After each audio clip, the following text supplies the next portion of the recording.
izin Pak Menko. Assalamualaikum warahmatullahi wabarakatuh. Salam sejahtera buat kita semua, salam salam kebajikan. Teman-teman sekalian, bahwa sebagaimana yang kejaksaan diberikan tanggung jawab sebagai leading sektor terhadap desk koordinasi, serta yang kedua adalah desk koordinasi peningkatan penerimaan berita. Jadi ada dua yang menjadi leading sektor kami.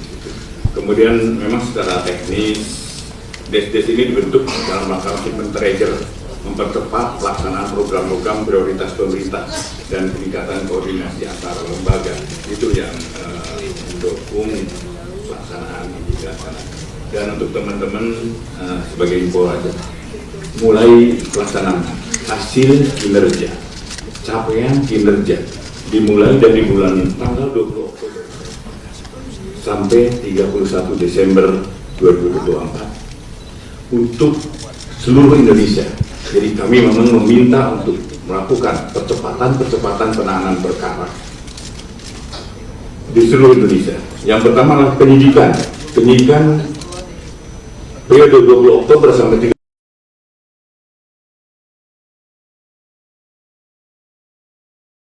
penyelidikan. Kemudian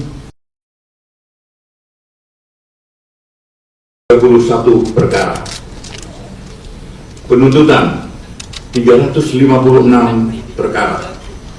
Upaya hukum 150 perkara. Kemudian pelaksanaan eksekusi 27 perkara. Sehingga menghasilkan PNBP adalah 199 miliar. Itu dalam periode 20 Oktober sampai Desember. Kemudian penyitaan uang tunai rupiah sebanyak 5,7 triliun. Maka tadi disampaikan apabila barang buktinya disimpan di sini, yang pertama-tama tentu tempat, yang kedua adalah keamanan.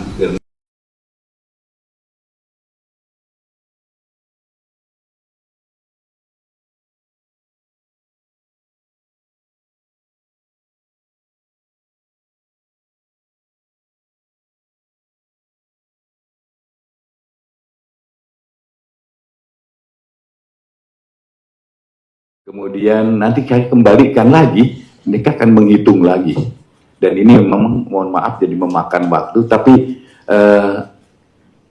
dana ini ya ada di Ekstrakon BRI. Kemudian uang mata uang asingnya yang dikompensi itu sekitar 920 miliar. Kemudian emas logam yang dikonvensi itu sekitar 84 miliar. Sehingga total yang tadi juga sudah disampaikan oleh Pak Menko adalah sebanyak 6 triliun 722.436.438.726 rupiah. Kemudian di dalam perkara timah ini kan kerugiannya cukup signifikan. Tetapi titik kerugian yang paling besar adalah kerusakan lingkungan. Kita bersyukur bahwa kerusakan lingkungan itu dapat dibuktikan oleh jaksa di dalam persidangan. Karena biasanya adalah sangat sulit untuk menentukan itu. Dan kita bersyukur bahwa kerusakan lingkungan yang selama ini tidak tertanggulangi, ya, insya Allah dana ini apabila nanti bisa kita ambil dan kita sita, bisa digunakan untuk perbaikan lingkungan. Kalau teman-teman misalnya untuk timah, datanglah ke Bangka, lihat dari pesawat di bawah itu, begitu rusaknya lingkungan itu. Itulah insya Allah dengan dana-dana yang ada, apabila nanti dapat bisa dikembalikan, bisa untuk dikembalikan kepada pemerintah untuk perbaikan lingkungan akibat dari pertambangan ini. Dan dalam rangka itu kita menetapkan 5 korporasi perusahaan timah. Ada 5 korporasi yang akan kami jadikan dan hari ini akan diumumkan. Ya, perkaranya hari ini diumumkan bahwa perkara ini dalam tahap penyelidikan. Penyidikan maksud kami. Dalam tahap penyidikan. Nanti Jampitsus yang akan menyampaikannya. Yaitu yang pertama adalah PT RBT, yang kedua adalah PT SB, yang ketiga PT SIP, yang keempat PT TIN, dan yang kelima PT PIP. Tentang kerugiannya nanti mungkin akan diperjelas oleh Pak Jampitsus.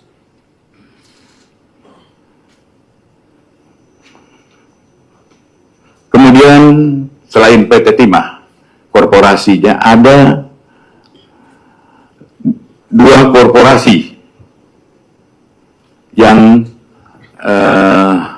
akan dijadikan tersangka adalah berupa pencucian uang, tindak pidana pencucian uang. Yang pertama adalah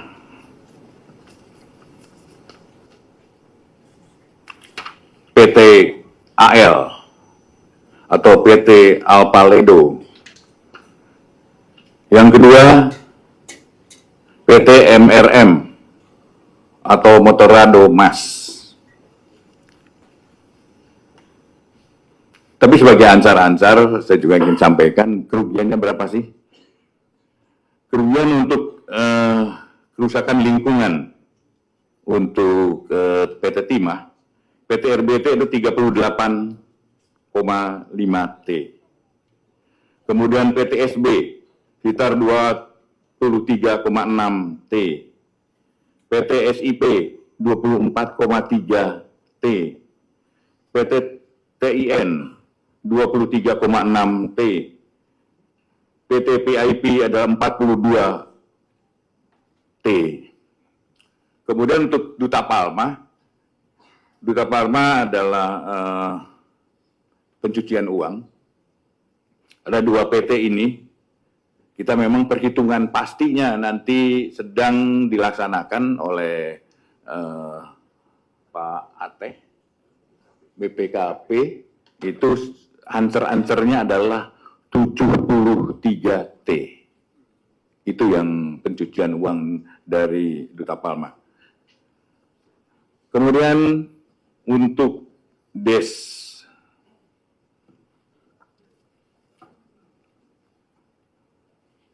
perbaikan tata kelola dan DES koordinasi peningkatan penerimaan devisa, nanti saya minta Jam Datun untuk menyampaikan. Tetapi untuk sebelum melangkah ke DES yang kedua adalah saya minta Saudara Jampitsus untuk mengumumkan bahwa hari ini ada 7 korporasi yang dijadikan tersangka dan 1 tersangka adalah perorangan. Yang perorangan ini perlu teman-teman tahu namanya CD, Direktur Utama Aset Pasifik. Siapa dan mengapanya nanti Pak Jampitsus menyampaikan. Silakan. Terima kasih. Izin Pak Menko, Pak Jaksa Agung. Rekan-rekan media, jadi sebagai tindak lanjut penanganan perkara PT Duta Palma Group, ada penetapan tersangka seperti yang telah disampaikan oleh Pak Jaksa Agung. Ini berdasarkan alat bukti yang cukup dan tentunya ini adalah kepentingan untuk memenuhi nantinya kerugian keuangan negara maupun kerugian perekonomian negara. Sehingga perlu dilakukan penyidikan TPPU, pencucian uang, terhadap yang pertama adalah Seri Darmadi. Yang bersangkutan adalah Direktur Utama PT Aset Pasifik dan Ketua Yayasan Darmex. Sehingga ini akan kita proses sebagai tersangka TPPU. Kepentingan TPPU tentunya rekan-rekan media sudah tahu, ini akan kita seluruh data, aset-aset yang terkait dari kejahatan pokok yang sebelumnya telah diputus. Yang kedua, ada 2 korporasi yang kita majukan kembali, yaitu korporasi PT Alvaledo dan korporasi PT Monterado Mas. Nah, ini tambahan ya, korporasi yang lain juga sudah proses sidang dan ini ada tambahan. Ini pengembangan dari alat bukti dan aset-aset yang telah diidentifikasi oleh penyidik terkait TPPU. Dan ini dalam rangka seperti yang disampaikan oleh Pak Jaksa Agung, bahwa kita akan terus berupaya untuk mengembalikan kerugian keuangan negara sebesar 4,7 T sekian. Dan di perkara Surya Darmadi ini juga jaksa menuntut kerugian perekonomian negara sebesar 73,9 T. 2 ini akan kita upayakan melalui proses penyidikan TPPU seperti yang telah kami sampaikan. Yang kedua adalah pengembangan perkara tindak pidana korupsi PT Timah. Dapat saya jelaskan di sini agar tidak simpang siur di publik mengenai pembebanan uang pengganti yang termasuk tadi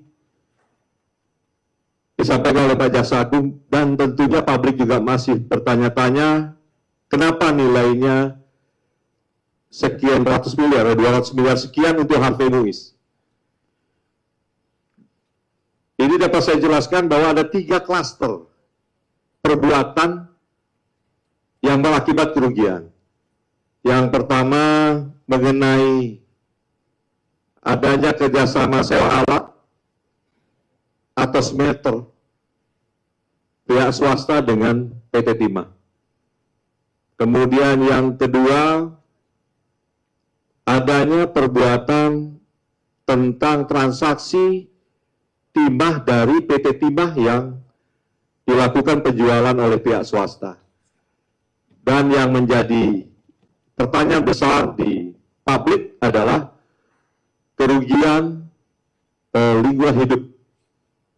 Atas kerusakan ekosistem ini, hakim sependapat, saya garis bawahi ya, hakim sependapat bahwa kerusakan lingkungan hidup ini adalah kerugian negara dalam kualifikasi tindak pidana korupsi.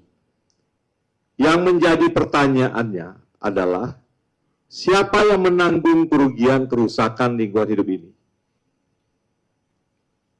Oleh karena itu, dari alat bukti, penyidik memastikan peran dan berapa uang yang diterima oleh masing-masing tersangka. Nah, itulah yang menjadi pertimbangan bagi jaksa penuntut umum untuk melakukan pembebanan uang pengganti.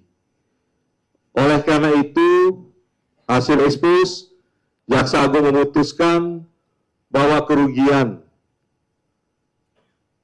kerusakan lingkungan hidup ini akan kita bebankan kepada perusahaan-perusahaan sesuai dengan kerusakan yang ditimbulkan oleh masing-masing perusahaan tersebut.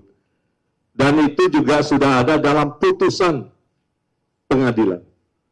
Sehingga ditetapkan yang pertama adalah korporasi PT Refined Bangka Tim atau PT RBT. Yang kedua korporasi PT SIP atau PT Stanindo Inti Perkasa.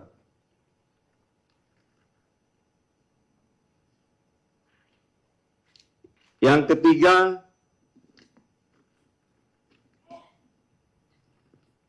Korporasi PT Tunindo Internusa. Keempat, PT Sariguna Bina Sentosa. 5, CV Venus Inti Perkasa.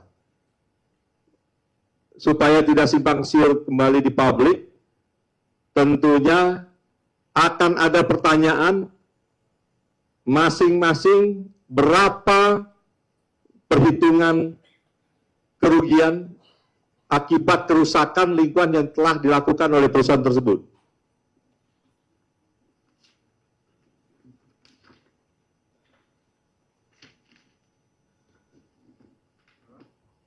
Pembebanan kerusakan lingkungan hasil dari alat bukti maupun keterangan ahli yang dilakukan pembuktian di persidangan oleh jaksa penuntut umum dan disetujui dalam putusan hakim, yaitu 1. PT RBT sebesar 38T 539.212.949.330,8. Kedua, PT SB 23T 670.769.700.728,8. Yang ketiga, PT SIP 24T.841.841.084,4. 4. PT TIM 23T.769.700.728,8. 5. PT VIP 42T.855.840.622,8.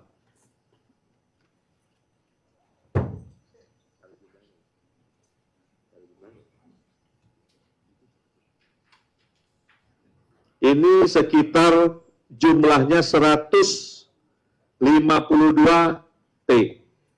Sisanya dari 271 yang telah diputuskan oleh hakim dan itu menjadi kerugian negara, ini sedang dihitung oleh BPKP. Siapa yang bertanggung jawab tentunya akan kita tindak lanjuti dan akan kita segera sampaikan ke publik. Dan nanti setelah acara ini, apabila tidak ada yang belum ada yang jelas, dapat dipertanyakan kepada kami lagi, agar semua menjadi clear dan memahami apa yang menjadi pertimbangan jaksa penuntut umum.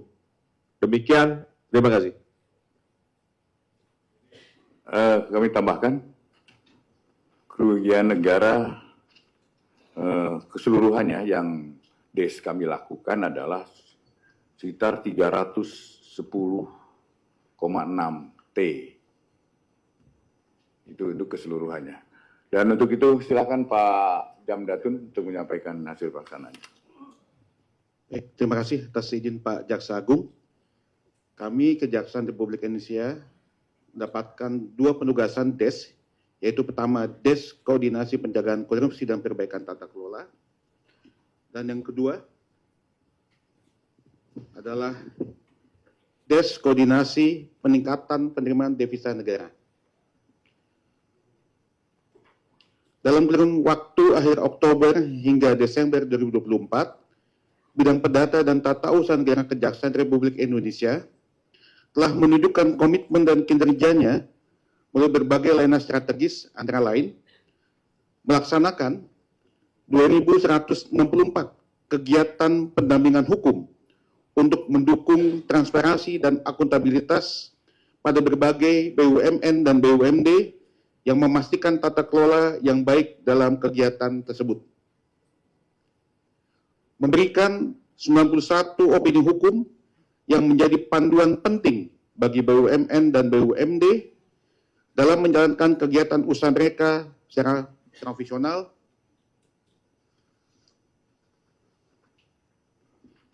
dengan memperhatikan kepatuhan dan mitigasi risiko sesuai dengan peraturan perundang-undangan.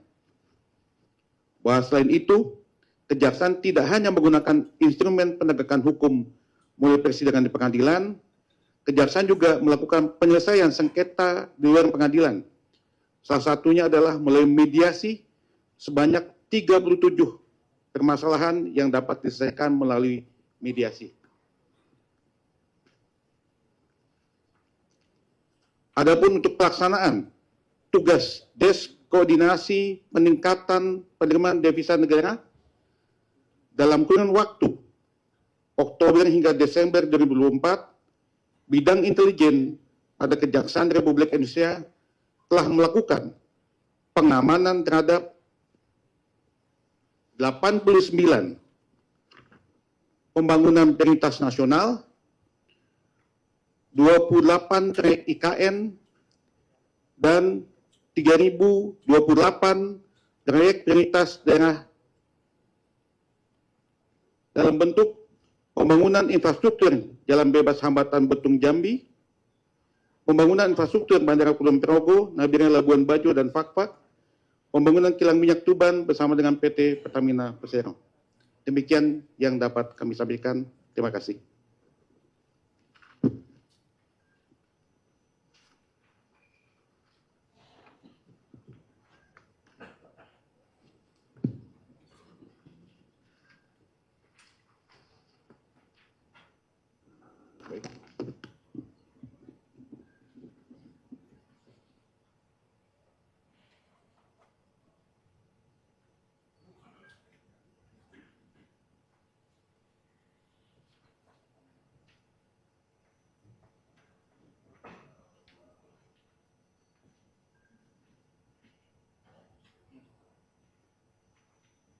Baik, teman-teman, itu sudah disampaikan. Mungkin kalau ada pertanyaan-pertanyaan, silakan nanti dipimpin Pak Kapus. Pak Kapus.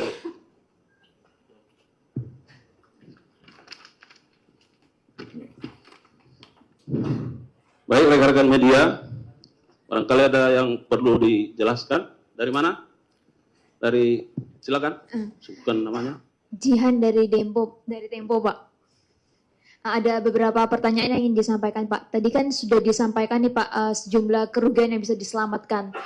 Tapi untuk spesifik DES ini yang baru dibentuk sekitar 2 bulan lebih lalu, itu apa sih yang dikerjakan? Selain kalau temuan-temuan kasus kan emang keseharian dari Jaksa Agung sendiri ya. Nah itu. Lalu untuk yang kedua,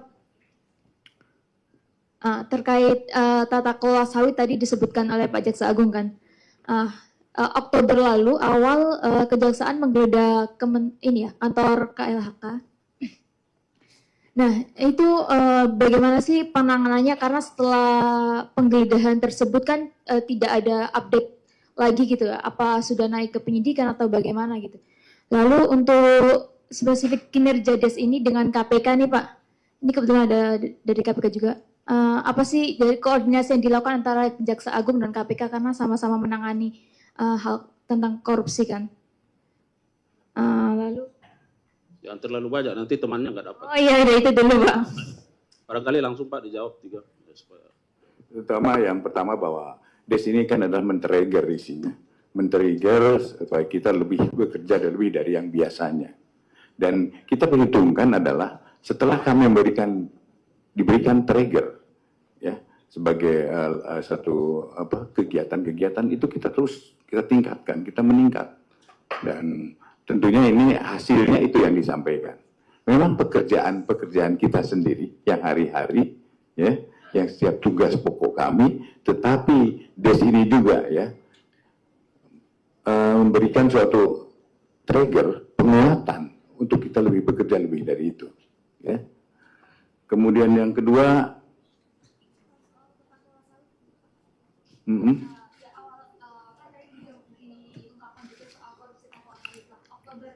penggeledahan tadi, penggeledahan. Ya, okay. Baik.